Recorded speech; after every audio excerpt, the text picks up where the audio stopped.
Este programa é livre para todos os públicos. Pelo sinal da Santa Cruz, livrai-nos Deus, nosso Senhor, dos nossos inimigos. Em nome do Pai, do Filho e do Espírito Santo. Amém. Salmo 126, todo. Ele é curtinho, versículos do 1 ao 6, para que você possa acompanhar conosco, ouvir este louvor ao Senhor, orar com esta palavra, porque quando nós oramos com a palavra de Deus é diferente. Orar com a palavra de Deus é diferente, porque a palavra de Deus é inspirada por Deus, e quando nós oramos com ela, o próprio Espírito Santo vem orar em nós. Quando temos conosco na oração a palavra de Deus, não é só a nossa oração, é a oração de Cristo. Cristo ora em nós. E diz aqui a palavra: quando o Senhor trouxe de volta os exilados de Sião, pensamos que era um sonho. Então nossa boca transbordava de sorrisos e nossa língua cantava de alegria. Então se comentava entre os povos: o Senhor fez por eles maravilhas.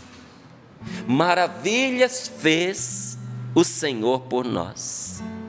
Maravilhas o Senhor fez por nós. Encheu-nos de alegria. Traze de volta, Senhor, nossos exilados, como torrentes que correm do Negueb.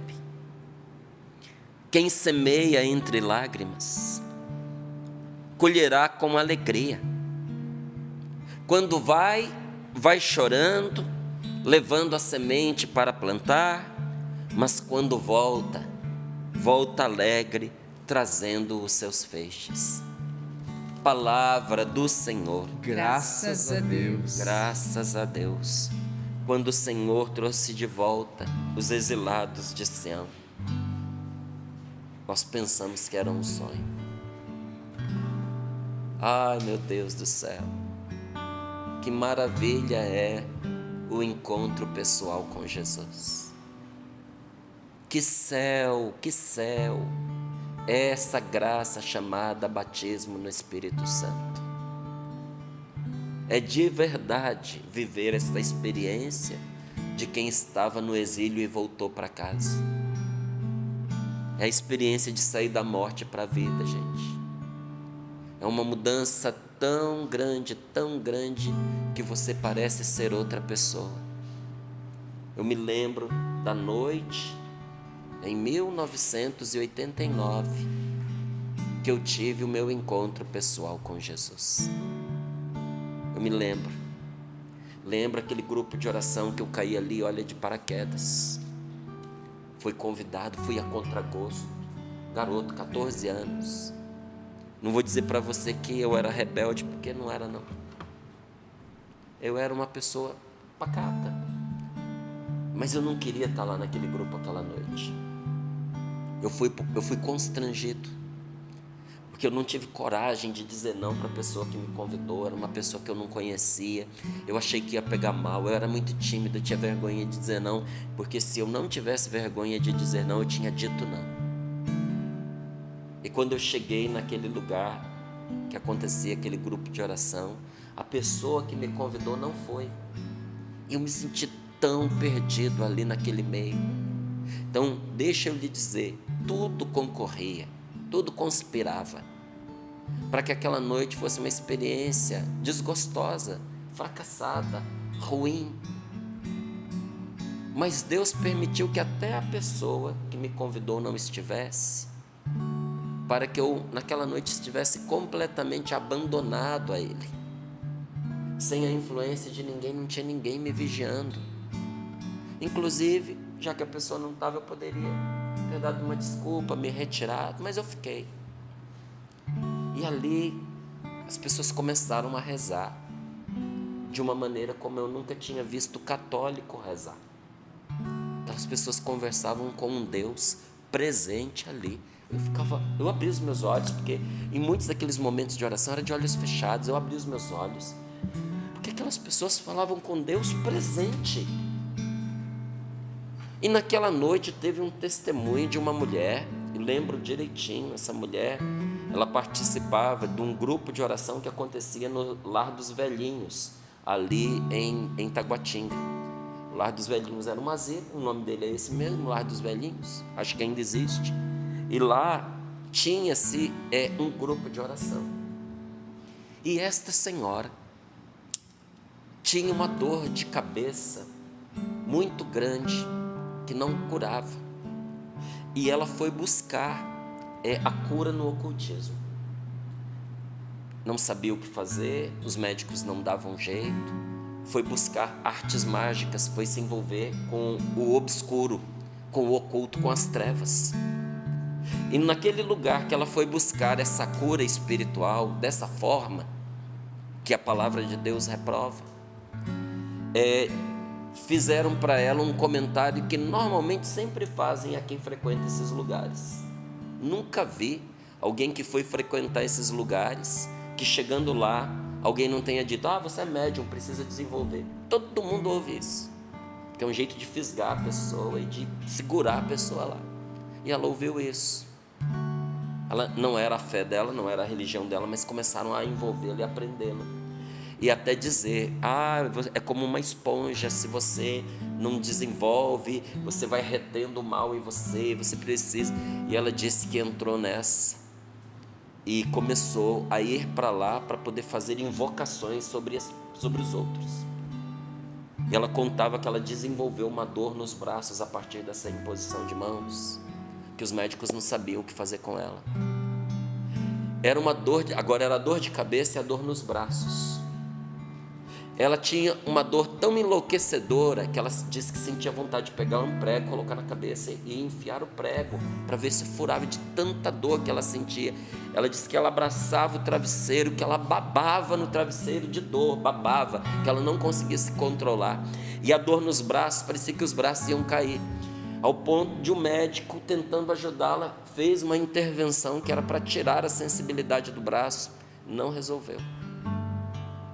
Um dia falaram para ela desse grupo de oração lá no Lar dos Velhinhos.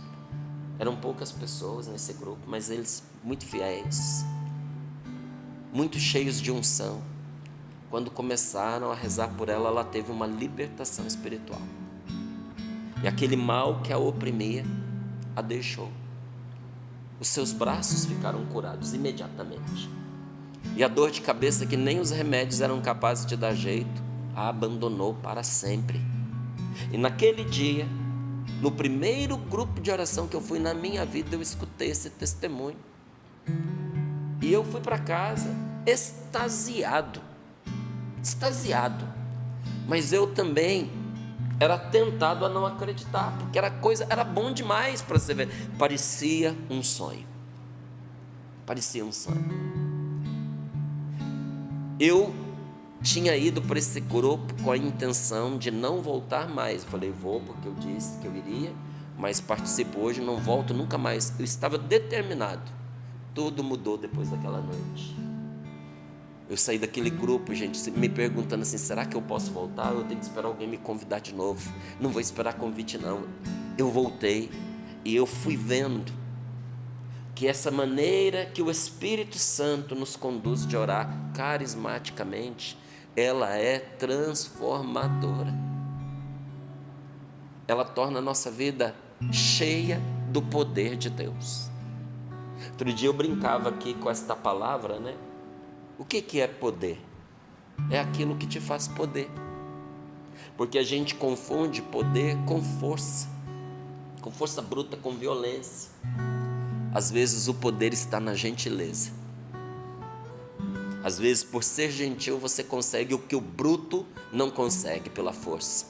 Então não confunda poder com força bruta. O poder é aquilo que, quando é necessário força, ele te dá força. Quando é necessário sabedoria, ele te dá sabedoria. Quando é necessária a palavra correta, no momento preciso, é isso que o poder te dá. Você entendeu o que é poder de Deus? é o que vai fazendo você ir podendo. E quando eu comparo o que era a minha vida antes com o que se tornou a minha vida depois, eu digo a você, a minha vida era uma vida desprovida de poder. A gente vive nesse mundo como se nós não fôssemos filhos de Deus, e nós somos. Como se nós não fôssemos imagem e semelhança de Deus, e nós somos. Como se as nossas palavras fossem vazias, e não deveriam ser. As nossas palavras sempre deveriam ser cheias da graça de Deus, da bênção de Deus, da unção de Deus. Porque da mesma maneira como pela sua palavra Deus criou o mundo, pela palavra que Deus nos dá, inspiradas pelo Espírito Santo, o Senhor muda as realidades presentes. Por isso que uma bênção faz toda a diferença, sobretudo a bênção de um pai sobre seu filho, a bênção de uma mãe sobre seus filhos, sobre sua filha. A bênção de um pai, meu amigo, cura o coração. A bênção de um pai torna exitosa, torna cheia de êxito, torna próspera a vida de um filho. A bênção de um pai abre caminhos para ele. E a bênção, o que é a bênção? É a palavra bendita que um pai pronuncia sobre o seu filho em Deus, desejando a ele todo o bem e sobretudo a sua salvação. E diz a palavra de Deus que a maldição de uma mãe arrasa até os alicerces de uma casa, até os ossos de uma pessoa. E a bênção de uma mãe torna pródigo um filho, cheio de frutos. Como é que a gente vive sem tocar isso, meu Deus do céu? Como é que a gente vive tendo à margem da nossa vida um Deus que é nosso amigo? Pôr à margem é pôr na periferia da nossa vida, é não permitir que Ele seja o centro da nossa vida. Sabe quando que você se torna uma pessoa verdadeiramente rica? Quando Deus é seu tudo. E a gente acha que quando Deus é o nosso tudo, não sobra nada para a gente, porque Deus é o tudo, ocupou todas as coisas. Meu irmão, quando Deus é seu tudo, você se torna a pessoa mais rica do mundo, porque todas as possibilidades se abrem para você. E todas as possibilidades abertas, não é tudo ao mesmo tempo, porque isso te esmagaria. Até você ter todas as possibilidades abertas para você em Deus é um bem, porque você não precisa carregar todas as coisas nas suas costas. Tem gente que acha que ter muitas possibilidades é acumular matéria, é acumular bens, é acumular certas relações. Isso é sufocante, é esmagador. O que é você ter todas as possibilidades? É você ter esse Deus Todo-Poderoso, a quem não importa o que você vai enfrentar, em que situação você precisa recorrer, na certeza de que mais do que um cofre, do que um lugar onde você tem escondido um depósito dos maiores tesouros, muito mais do que isso, você tem toda a força desse Deus com você, porque Ele quis te dar, porque te ama. Eu fico encantado com aquela palavra, por isso que muitas vezes eu volto a ela. Onde 2 ou mais estiverem reunidos no meu nome, eu estarei no meio deles. E tudo que eles pedirem, se estiverem de comum acordo, eu darei, eu farei. Esse Deus é louco. Louco de amor por nós. Quando Ele diz isso, Ele colocou todo o céu à nossa disposição. E a gente vive como capacho, buscando resposta onde a gente só encontra escuridão e tristeza, permitindo que o mal tome conta da nossa vida através de vícios e pecados. Vivemos como escravos quando na verdade fomos libertados. Eu gostaria de lhe dizer uma coisa, de fundo do meu coração: Você é livre porque o Senhor te libertou. Não há nada que você não possa, porque Deus te ama e está com você. E os recursos do Senhor estão todos à sua disposição. Mas é preciso caminhar com Ele. É preciso ir com Ele, para você ter nele aquilo que você também necessita. E isso não é instrumentalizar a Deus, não é. Você sabe por quê? Porque à medida em que você vai convivendo com Ele, até por causa dos benefícios que você acha que pode obter dele, eu não digo que você acha, porque você obtém, e mais até do que você imagina, você vai se apaixonando por Ele. E se apaixona a tal ponto que chega uma hora que o que Ele põe à sua disposição não te interessa tanto quanto Ele. Aí até a oração da gente muda. Senhor, eu gostaria disso, mas na verdade sabe o que eu quero? Eu quero o que Tu queres. Gente, isso é uma libertação para nós. De você poder chegar no momento de oração e dizer: eu não quero isso ou aquilo para mim, eu não vou me apegar a essa coisa, porque eu quero estar onde Deus quer que eu esteja. Se Deus não me quiser aqui, eu também não quero estar. E se Deus quiser que eu fique aqui, é aqui que eu quero estar. E se Deus me colocou aqui, não há força humana que possa me tirar. E se Deus não me quer mais aqui, não adianta eu me agarrar àquilo, porque eu não vou ter forças para poder resistir. Inclusive porque não será o meu bem. Então, em vez de você dizer simplesmente, me dá isso, me dá aquilo, e pode, tá?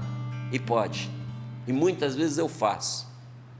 Mas muito mais do que isso, naquelas coisas que são essenciais, você se esparrama em Deus e diz: eu quero o que Tu quiseres, porque eu não posso me querer um bem maior do que aquele que o Senhor quer para mim. Eu confio em Ti, meu Deus. Eu vou contigo, meu Deus, para onde o Senhor quiser me levar, me leva contigo.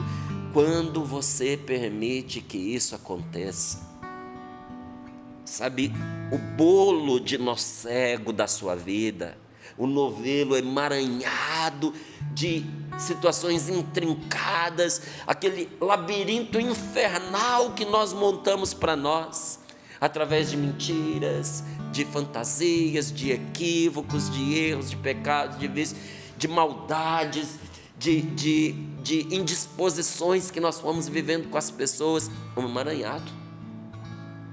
Armadilhas mentais que nós criamos para nós, pensamentos nocivos que nós cultivamos a vida inteira. Quando você se abandona em Deus, sabe o que parece que acontece? Ele pega aquele bolo de nó cego que está na nossa vida e mergulha no óleo do Espírito Santo, suave, e vai desfazendo todos os nós que estavam amarrando a nossa vida, como Ele está fazendo isso agora com muitas pessoas que estão escutando esta palavra. O Senhor quis que você escutasse isso, porque pela adesão do seu coração, pelo desejo que você teve agora, de que Ele fizesse isso com você, Ele está fazendo agora. Vai desatando os nós da nossa vida. E quando você vê, você descobre que uma vida simples não significa uma vida pobre. A nossa vida se torna simples como um novelo que foi esticado. Não tem mais aquela complexidade, não tem mais aquelas dificuldades, mas vida abençoada, vida rica. Eu me sinto a pessoa mais rica do mundo e não tenho nada. Não tenho. E o pouquinho que eu tenho, não estou apegado, porque eu sei que vai ficar. Não vou levar isso comigo para lugar nenhum. Mas eu me sinto a pessoa mais rica deste mundo. Antes de ontem, eu sentado à mesa com a minha esposa, porque é a pessoa que eu mais gosto de conversar, minha mulher. É a pessoa que eu mais gosto de conversar. Quando a gente consegue parar para estar os dois juntos, tem umas conversas tão boas entre nós. Eu dizia para ela: Deus nunca me traiu, nunca. Quando foi para eu entrar na Canção Nova, foi muito difícil para o meu pai, sobretudo porque ele tinha medo que o filho dele ficasse desamparado materialmente. Porque meu pai passou muita necessidade na vida, passou fome. E quem passa fome sabe que fome dói. E não quer isso para os seus filhos. Não queria isso para mim, não queria isso para as minhas irmãs. Ele tinha essa preocupação. Ele falava, mas como é que você vai se sustentar? E quando você chegar ali aos 40, 30, 40 anos, se não der certo, já estou chegando nos 50, tá dando certo, né? O que você vai fazer da sua vida? E havia uma palavra de Deus na Sagrada Escritura que me dirigia, que era: todo aquele que deixar o seu pai, a sua mãe por causa de mim, todo aquele que deixar terras, propriedades, amigos, irmãos, por causa de mim, receberá 100 vezes mais neste mundo e além disso a vida eterna. Eu não dou conta dos 100 vezes mais. Se ele me desse de uma vez 100 vezes mais do que eu deixei, eu não tinha liberdade para viver o Evangelho, porque eu ia viver para cuidar de coisas. Mas eu entendi o que o Senhor estava me dizendo. Quem vai cuidar de você sou eu. Então eu nunca, até às vezes eu vi alguns irmãos de comunidade se angustiando com as dificuldades que nós vivemos, materiais, financeiras, inclusive dentro da Canção Nova. Às vezes um ou outro vai embora, sai preocupado com o dia de amanhã, com o sustento. Se você me perguntar assim, você nunca se angustiou com isso? Não. Por quê? Porque você tem algo diferente do que seus irmãos têm? Não. Porque nunca foi na Canção Nova que eu depositei a confiança do meu sustento. Nunca foi. Por isso eu nunca me revoltei, por isso eu nunca cobrei, por isso eu nunca me importei se quando eu pedi isso ou aquilo aqui dentro, se me deram ou não me deram. Às vezes era até coisa por evangelização. A gente pedia, não tinha dinheiro, não ganhava. Alguns ficavam revoltados. Eu não. Por quê? Porque não foi a Canção Nova quem me prometeu isso. Quem me prometeu isso foi o meu Senhor. Nunca tive de sobra e nunca tive de falta. E quando as coisas foram apertadas, é porque Deus queria ali naquela situação me ensinar, me libertar, sabe? De alguma maneira Ele estava cuidando de mim. Então, às vezes, até o que a gente não tem faz parte do tesouro que nós temos de um Deus que está cuidando de nós. Sabe quando você pega uma pessoa que não consegue cuidar de si mesma, você mete ela num spa, mas não é aquele spa de luxo, é aquele spa de emagrecimento, que você come contadinho, que você tem que viver com o mínimo necessário, que você tem exercício todo dia. Deus, às vezes, nos emagrece daquilo que está tornando a nossa vida tóxica e pesada. Oh Deus maravilhoso, maravilhoso é o Senhor, e eu lhe digo, o Senhor fez por mim maravilhas. Então eu lhe digo, o Senhor nunca me traiu. Na costura da minha vida, eu ia dizendo para minha esposa, eu não há mente humana capaz de projetar uma vida assim em harmonia como Deus projetou a nossa. Quando é para uma coisa dar errado, ela dá certo. Quando esgota uma possibilidade, abre uma outra porta. Um tempo termina exatamente quando deve começar o outro. E eu fico olhando e pensando, tem alguém orquestrando a minha vida. O maestro lá de cima está tocando, sabe, aquela sinfonia. E aí termina os violinos e começam ali os trompetes, sabe? E você vai vendo a sua vida enriquecendo de uma maneira que você não tinha como você fazer pessoalmente. Eu lhe digo até no cuidado com os meus filhos. Meus filhos têm 23 e 21 anos.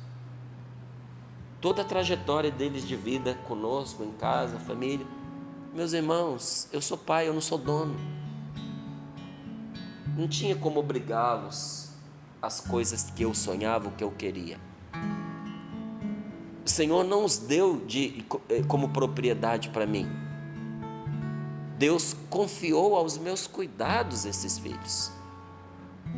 Mas os filhos, antes de serem meus, eram dele, do Senhor. E olha, eu tenho que lhe dizer que as necessidades vieram. E para cada necessidade, Deus lançou mão de um meio para nos amparar e para nos socorrer.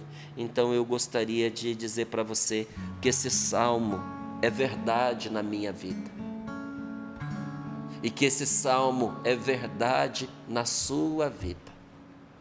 Mas antes de eu ter aquele encontro com o Senhor, em 89, esse salmo também era para mim.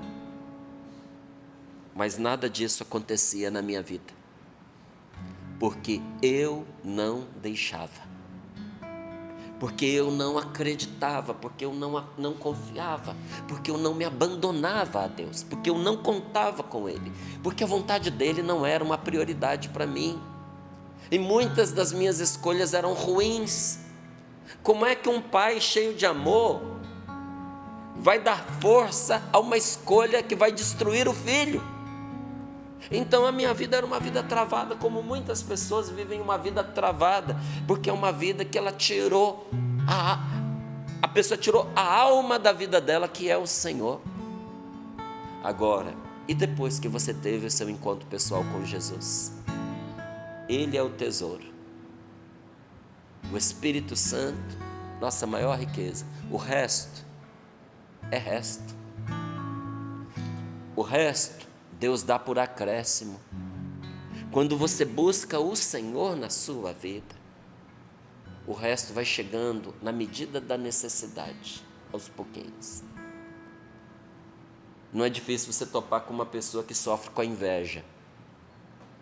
E o invejoso, gente, dói nele a vitória do outro, os relacionamentos do outro, as possibilidades até materiais do outro. Aí o invejoso, ele precisa fazer o mal.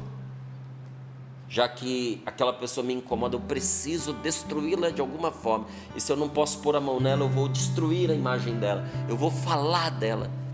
Às vezes alguém cutuca e diz: você viu fulano? Tem isso e tem aquilo, como é que pode uma pessoa de Deus e essas coisas? Aí eu pergunto para ela: como é que você acha que essa pessoa devia viver?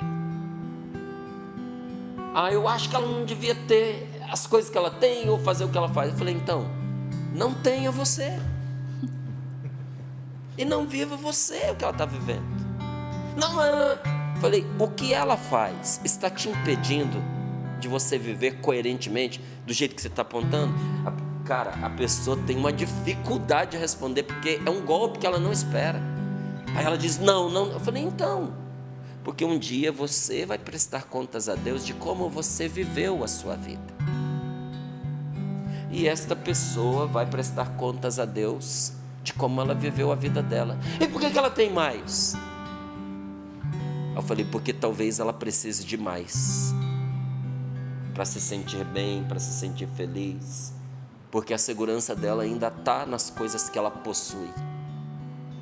Eu não quero que ela tenha, porque eu não preciso daquilo. Para que eu vou querer ter uma coisa que eu não preciso? Olha, quantas vezes nessa caminhada minha chegou alguém para dizer assim: eu acho que você deveria fazer as coisas que você faz fora da Canção Nova, porque assim o dinheiro vem para você e não para a Canção Nova. Oxe, quantas vezes eu escutei isso, fora da família, dentro da família. E é engraçado porque faz a gente pensar: o que é que eu faria se todo esse meu trabalho que eu realizo eu fizesse fora e o dinheiro viesse para mim? Eu ia pegar todo esse dinheiro e ia colocar na evangelização, porque pessoas precisam se encontrar com Deus.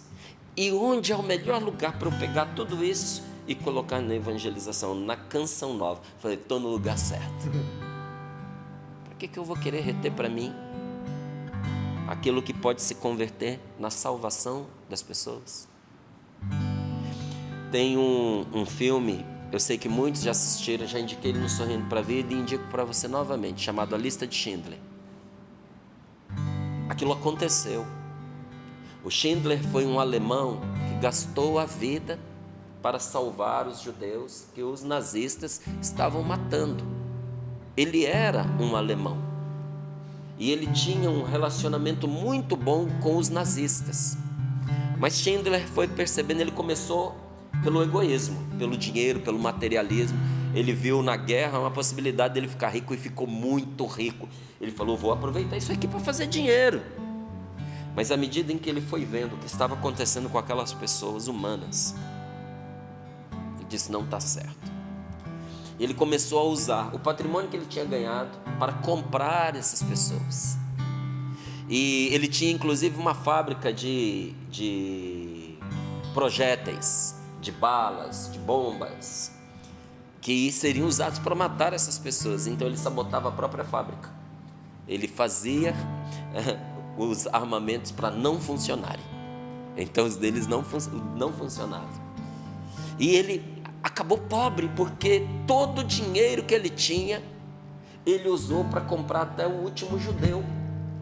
E quando houve o término da guerra e a Alemanha foi vencida, vieram os aliados e iam prender aqueles homens que escravizaram os judeus e que fizeram prisioneiros de guerra. Então os próprios judeus fizeram o Schindler fugir, porque com certeza ele seria preso, seria morto. E na hora que eles vão empurrando ele para o carro, para ele: fuja, você precisa fugir. Ele que tinha salvado a vida de tantos, agora tinha tantos procurando salvar a vida dele. A hora que ele estava entrando no carro, ele viu que ele tinha um alfinete, como dizem os portugueses, e um broche, como se diz aqui no Brasil, de ouro na lapela. E ele pegou aquilo e disse: eu poderia ter vendido isso e conseguido salvar mais uma vida. E quando ele foi entrar no carro, ele olhou para o carro: para que esse carro? Quantos eu não poderia ter salvo através desse carro? Eu não quero chegar no final da minha vida e olhar para trás e pensar: eu poderia ter feito algo mais para poder ajudar as pessoas. Gente, não vale a pena a gente viver para a gente mesmo. Maior tentação, maior ilusão do diabo para nós é fazer a gente pensar que uma vida vivida para nós mesmos vale a pena. O céu é viver para os outros. Quem não se guarda para si, experimenta o paraíso aqui nessa terra. Experimenta o que esta palavra diz, quando o Senhor trouxe de volta os exilados de Sião. Porque muitos de nós estamos exilados no nosso egoísmo, nos nossos projetos de fantasia, de ilusão. Por que eu digo projeto de fantasia, de ilusão? Porque na prática eles não funcionam. Na prática eles não vão trazer para você o resultado que você imagina. A gente já fez essa experiência, a gente sonha, a gente busca uma coisa, quando você chega lá não era o que você pensava. É igual miragem no deserto, você está vendo água, quando você chega lá é só areia. É igual o final do arco-íris. De vez em quando aqui na região do Vale do Paraíba tem umas chuvazinhas, uma garoazinha, que faz o arco-íris parecer que está aqui do lado. Vai atrás do pote de ouro na ponta do arco-íris. Você nunca chega lá. Quando você chega onde você mirou, não tem nada ali. Quantos de nós fomos iludidos pelo erro, pelo mal, pela tentação de que se a gente viver para a gente, nós vamos ser felizes. Aprenda a viver para os outros. Aprenda a se doar, aprenda a amar. Saia desta terra para outra terra. Saia da escravidão para a vida. E aí você vai entender o que o salmista diz aqui, olha: então a nossa boca transbordava de sorriso. Eu já vivi isso várias vezes, mas eu lembro de uma noite no Rio de Janeiro, naquele calorzinho gostoso do Rio, parece um purgatório, sabe? Eu estava deitado na minha cama ali no Engenho de Dentro, e eu não conseguia dormir de felicidade, de graça. Uma alegria, que eu não conseguia dormir de alegria. Tem gente que não consegue dormir de tristeza, eu não conseguia dormir de alegria. E estava igual um idiota lá na minha cama, um idiota feliz, sorrindo para o escuro, consciente de que aquela alegria não tinha outra razão de ser a não ser a presença de Deus ali junto de mim. Minha boca transbordava de sorrisos, minha língua cantando de alegria. E então se comentava entre os povos: o Senhor fez por eles maravilhas. A caminhada com Deus é uma caminhada de maravilhas. Eu já vi tanta coisa bela que eu tenho que escolher o que eu posso dizer para umas pessoas e para outras. Não dá para contar tudo e a pessoa acreditar, não dá. Se a gente for contar todas as maravilhas de Deus que nos envolvem, se torna inacreditável. E algumas coisas são tão graves e tão profundas do que o Senhor fez para nós, que tem que ficar só no segredo entre nós e Deus. Os maiores milagres, as maiores libertações, as graças mais profundas que nós recebemos, que pena, ninguém vai poder saber, porque é um segredo entre você e Deus, entre eu e Deus. Só Ele sabe o bem que Ele fez para mim. Só eu sei o que fez por mim o Senhor. Mas as outras tantas coisas que dá para a gente contar se tornam inacreditáveis se você alinhá-las. Sabe por quê? Porque fica parecendo um sonho. Fica parecendo um sonho. Estou escrevendo novamente e trouxe comigo vários dos testemunhos que eu escutei aqui sobre a medalha das duas cruzes, tantos que a Valdênia partilhou aqui com a gente. E tem hora que eles ficam dispostos ali na mesa. Eu falei: gente, será que dá para colocar no livro? Vai ficar inacreditável. Porque maravilhas o Senhor fez por nós e encheu-nos de alegria. E no meio de todo esse conto de louvor, conto não é historinha, conto é de contado, de testemunhado, tem uma pequena oração. Versículo 4. Reza comigo agora. Reza pela sua família, reza pelos seus filhos que se perderam, reza pelo seu esposo que está perdido, reza pela sua esposa que não está sabendo viver, que não está conseguindo ser feliz com o que ela tem. Reza e diz: Senhor, traze de volta os nossos exilados. Senhor, traz de volta aqueles que na nossa casa se perderam. Você que ainda não viu o resultado das suas orações, que escuta até entre lágrimas as boas coisas a respeito do Senhor, olha, esta palavra é para você. Quem semeia entre lágrimas colherá com alegria. Ainda não chegou o resultado das lágrimas que você está semeando, mas as lágrimas que você está plantando em Deus vai dar resultado. Amém. E um dia o que você está pedindo a Deus não será dado exatamente como você pediu, será dado mais. Será dado a você multiplicado por tantas e tantas vezes que você rezou sem ver a resposta. Vai ser grande. Vai ser grande. Quem semeia entre lágrimas, colherá com alegria. Quando vai chorando. Mas não para não, vai chorando. Enxuga as lágrimas, vai pelo caminho. A gente avança assim, sabe, gente? Às vezes entre lágrimas, vamos chorando, enxugando as lágrimas, elas vêm de novo.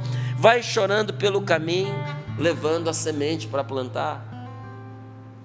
É a semente da paciência, da tolerância, do perdão. Vai semeando, vai semeando, vai semeando. Vai semeando entre lágrimas. Na ida você vai chorando, mas quando volta alegre. Recolhendo os feixes e dizendo: valeu a pena cada lágrima, porque o Senhor fez por mim maravilhas. Santo é o seu nome. Vamos orar.